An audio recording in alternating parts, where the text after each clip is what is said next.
Hello friends, ഇന്ന് നമ്മൾ നോക്കുന്നത് ഒരു റൂം, അതായത് ബെഡ്റൂം അറ്റാച്ച്ഡ് വരുന്ന ബാത്റൂം അറ്റാച്ച്ഡ് ചെയ്ത് വരുന്ന റൂമിൻ്റെ ഫുൾ വയറിംഗ് സിസ്റ്റം, അതിൻ്റെ കൺസീൽഡ് ചെയ്യുന്ന രീതിയിലും കാര്യങ്ങളൊക്കെ ഡീറ്റെയിൽസ് വീഡിയോ ആണ് നമ്മളിന്ന് ഉൾപ്പെടുത്തിയിരിക്കുന്നത്. ആദ്യമേ തന്നെ നമ്മൾ റൂമിലേക്ക് കയറി വരുന്ന സമയത്ത് കയറി വരുന്നതിൻ്റെ ഡോർ കഴിഞ്ഞതിന് ശേഷം, അതായത് ഡോർ വരുന്നത് മാക്സിമം വരുന്നത് 90 സെൻറ്റിമീറ്റർ അല്ലെങ്കിൽ മാക്സിമം 100 സെൻറ്റിമീറ്റർ, അതിൻ്റെ സൈഡിലായിട്ടാണ് നമ്മൾ എൻട്രൻസിൻ്റെ മെയിൻ സ്വിച്ച് ബോർഡ് കൊടുത്തിരിക്കുന്നത്. അതൊരു 8 മോഡുകളുടെ കൊടുത്തു. അതിലേക്കാണ് നമ്മുടെ മെയിനായിട്ട് വരുന്ന സർക്യൂട്ട് കാര്യങ്ങൾ വരുന്നത്.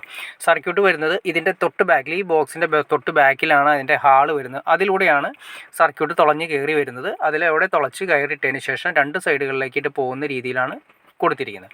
2 1 ഇഞ്ച് പൈപ്പാണ് കൊടുത്തിരിക്കുന്നത്. കാരണം 2 വേ കാര്യങ്ങളൊക്കെ പോകാൻ വേണ്ടിയിട്ട് 2 1 ഇഞ്ച് പൈപ്പ് നമ്മൾ ആ മെയിൻ എൻട്രൻസിൽ നിന്ന് 4 വഴി നേരെ കയറി വന്നിട്ട് നമ്മളൊരു എക്സ്ട്രാ പ്ലഗ് വരുന്നുണ്ട്, ആ പ്ലഗിലേക്കാണ് കൊണ്ടുവന്നിരിക്കുന്നത്. അതിൻ്റെ ഗുണം എന്താണെന്ന് വെച്ചിട്ടുണ്ടെങ്കിൽ, പോകുന്ന ലൈനിലെല്ലാം തന്നെ നമ്മൾ ഈ പറയുന്ന എല്ലാ ബോക്സുകളിലും കൊണ്ടുപോയി കഴിഞ്ഞിട്ടുണ്ടെങ്കിൽ നമുക്ക് വയറ് വലിക്കാൻ എളുപ്പമായിരിക്കും. അതുപോലെ തന്നെ വയറ് ഇതുപോലെ തന്നെ വളരെ സിമ്പിളായിട്ട് തന്നെ കൈകാര്യം ചെയ്യാൻ സാധിക്കും.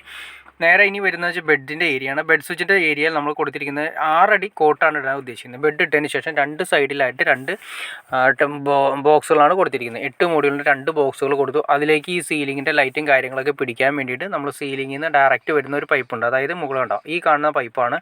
ആ പൈപ്പ് നേരെ സീലിങ്ങിൻ്റെ ലൈറ്റാണ്. ആ ലൈറ്റ് നേരെ നമ്മൾ ഈ പറയുന്ന ബോക്സിലേക്ക് വെട്ടിയിട്ടു. ഇനി അതിലേക്കാണ് നമ്മൾ പറഞ്ഞിരിക്കുന്ന സർക്യൂട്ടും 2 വേയുടെ കൺട്രോളും കാര്യങ്ങളെല്ലാം വരുന്നത്. പിന്നെ വരുന്നതെന്ന് വെച്ചിട്ടുണ്ടെങ്കിൽ ഇതിൻ്റെ സെൻട്രലായിട്ട്, അതായത് നമ്മുടെ കട്ടിലിൻ്റെ സെൻട്രലായിട്ട് ഒരു പിക്ചർ ലാമ്പ് കൂടി കൊടുത്തു.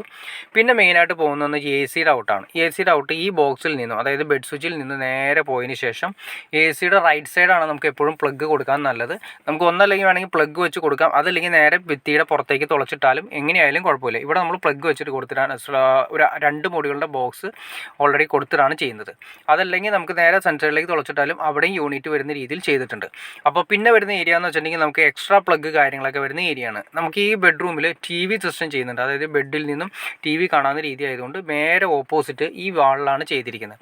അത് കൊടുത്തിരിക്കുന്നത് 60 സെൻറ്റിമീറ്റർ താഴത്തെ ബോക്സും മുകളിൽ 120 സെൻറ്റിമീറ്റർ ബോക്സാണ് കൊടുത്തിരിക്കുന്നത്. അത് നേരെ വന്നിട്ട് നമ്മുടെ റൂമിൻ്റെ എൻട്രൻസിലേക്കാണ് കൊടുത്തിരിക്കുന്നത്. എൻട്രൻസിൽ നമ്മൾ ആദ്യമേ പറഞ്ഞു സർക്യൂട്ട് വരുന്ന മെയിൻ എൻട്രൻസ് ബോക്സിൽ നിന്നാണ് കണക്ട് ചെയ്യുന്നത്. അപ്പോൾ നമുക്ക് ബെഡിൽ നിന്ന് ഓപ്പറേറ്റ് ചെയ്യുന്ന രീതിയിൽ വേണമെങ്കിൽ അതിൻ്റെ സ്വിച്ച് കാര്യങ്ങൾ കൊടുക്കാൻ വേണ്ടിയിട്ടാണ് നമ്മൾ ഈ പറയുന്ന എല്ലാ പൈപ്പുകളും ഒരു റൂമിലെ അത്യാവശ്യം എല്ലാം അങ്ങോട്ടും ഇങ്ങോട്ടും ലിങ്ക് ചെയ്ത് വെക്കുന്നത് ഏറ്റവും ഉത്തമമാണ്.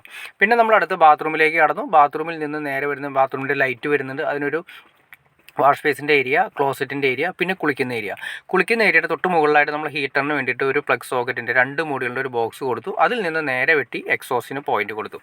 അപ്പോൾ ഇത്രയും സിമ്പിളാണ് നമ്മളൊരു ബാത്റൂം അറ്റാച്ച് ചെയ്ത് വരുന്ന ബെഡ്റൂമിൻ്റെ വയറിങ്. വളരെ സിമ്പിളായിട്ട് നമുക്ക് ചെയ്തെടുക്കാൻ സാധിക്കും. അപ്പോൾ ഓക്കെ ഫ്രണ്ട്സ്, നിങ്ങൾക്ക് വീഡിയോ ഉപകാരപ്പെട്ടു എന്ന് വിചാരിക്കുന്നു. ഇനി എന്തെങ്കിലും ഡൗട്ട്സോ കാര്യങ്ങളോ ഉണ്ടെങ്കിൽ തീർച്ചയായിട്ടും കമൻറ്റ് ചെയ്യാനും മടിക്കരുത്, ഷെയർ ചെയ്യാനും മടിക്കരുത്, സബ്സ്ക്രൈബ് ചെയ്യാനും മടിക്കരുത്. ഓക്കെ ഫ്രണ്ട്സ്, അടുത്ത വീഡിയോയിൽ കാണുന്നവരെ ഓക്കെ.